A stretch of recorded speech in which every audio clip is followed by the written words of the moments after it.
Hey Onco fam, welcome back to Onco Verse, the channel where we break down oncology one drug class at a time. Today we're diving deep into the fascinating world of nitrogen mustards, a class of drugs with a truly unique origin story. Born out of the ashes of chemical warfare, these compounds have been transformed into life-saving medicines. By the end of this video, you'll understand their mechanism of action, clinical uses, side effects, and the pearls every healthcare professional should know.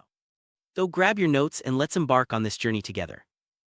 Let's start with a bit of history, because understanding where these drugs come from makes their pharmacology much easier to remember. Nitrogen mustards are chemically related to sulfur mustard, the infamous chemical warfare agent from World War I.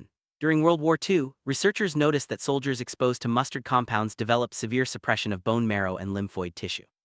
This observation sparked a revolutionary idea. If these compounds could wipe out fast-dividing white blood cells, could they be used to treat cancers of the blood and lymphatic system?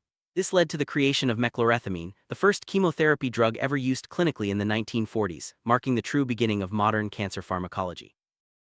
Now let's talk about the mechanism of action, because this is where the magic or rather the damage happens. Nitrogen mustards belong to the alkylating agent class. Structurally, they feature a nitrogen atom attached to two chloroethyl groups. Each chloroethyl arm can cyclize to form a highly reactive aziridinium ion intermediate. This reactive ion then binds to DNA, specifically at the N7 position of guanine, setting the stage for their powerful anti-cancer effect. Because the nitrogen mustard molecule has two reactive arms, it can form crosslinks between two strands of DNA, known as interstrand crosslinking or within the same strand. This crosslinking prevents DNA strands from separating, which blocks both replication and transcription. As a result, the cell can't divide properly, DNA repair mechanisms become overwhelmed, and this ultimately triggers apoptosis or programmed cell death.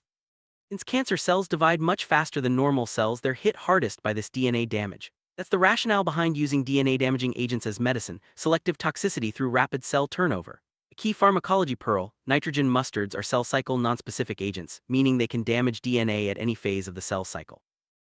Let's go through the major players in this class, starting with mechlorethamine, also called mustine. It's the original nitrogen mustard, historically used for Hodgkin lymphoma as part of the MOPP regimen. Today, it's mostly used topically for cutaneous T-cell lymphoma, such as mycosis fungoides. Cyclophosphamide is the most widely used member of the class. It's a prodrug, activated in the liver by cytochrome P450 enzymes into its active metabolite. Cyclophosphamide is used in lymphomas, leukemias, certain solid tumors, and even as an immunosuppressant in autoimmune conditions like lupus nephritis. Ifosfamide is structurally similar to cyclophosphamide and is used in sarcomas and testicular cancer, but it carries a higher risk of certain toxicities. Chlorambucil is known for its slower, more gradual action and is used primarily in chronic lymphocytic leukemia or CLL. Melphalan is the go-to alkylator for multiple myeloma and is also used in high-dose conditioning regimens before stem cell transplant. Bendamustine is a newer addition with a hybrid structure, part nitrogen mustard, part purine analog, used in CLL and indolent lymphomas. Summarize the indications across the nitrogen mustard class. These drugs are used in Hodgkin and non-Hodgkin lymphoma, chronic lymphocytic leukemia, multiple myeloma, cutaneous T-cell lymphoma, certain sarcomas, and testicular cancer. They're also used in conditioning regimens before bone marrow or stem cell transplant, and at lower doses in autoimmune conditions like lupus nephritis and certain vasculitides. Notice the pattern. This class shines brightest in hematologic malignancies, which makes sense given its origin story. Now let's talk about side effects and adverse drug reactions, crucial for both exams and real-world practice. The big class-wide side effect is myelosuppression, which includes neutropenia, anemia, and thrombocytopenia. This is dose-limiting for most agents in this class. Other common side effects include nausea and vomiting, especially with mechlorethamine, which is highly emetogenic.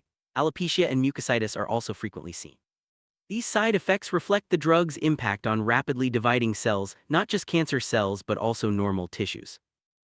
Let's focus on some agent-specific adverse reactions. Hemorrhagic cystitis is a major concern with cyclophosphamide and ifosfamide. Their metabolite acrolein is toxic to the bladder lining and can cause bleeding. That's why Mesna, a blood protective agent, is given along with aggressive hydration. Neurotoxicity is especially notorious with ifosfamide, causing confusion, hallucinations, and even seizures due to a metabolite called chloroacetaldehyde. Methylene blue can be used for both treatment and prevention in high-risk patients.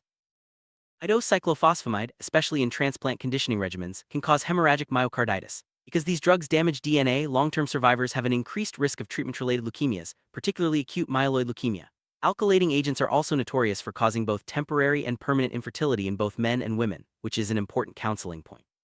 Cyclophosphamide, especially at high doses, can cause syndrome of inappropriate antidiuretic hormone secretion, leading to hyponatremia.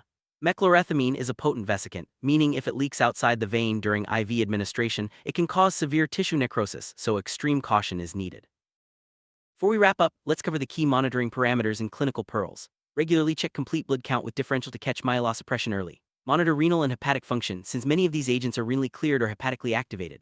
Watch your analysis, especially with cyclophosphamide and ifosfamide, for hematuria. Discuss fertility counseling and preservation options before starting therapy whenever possible. And remember, mesna co-administration is mandatory with ifosfamide and often used with high-dose cyclophosphamide to protect the bladder.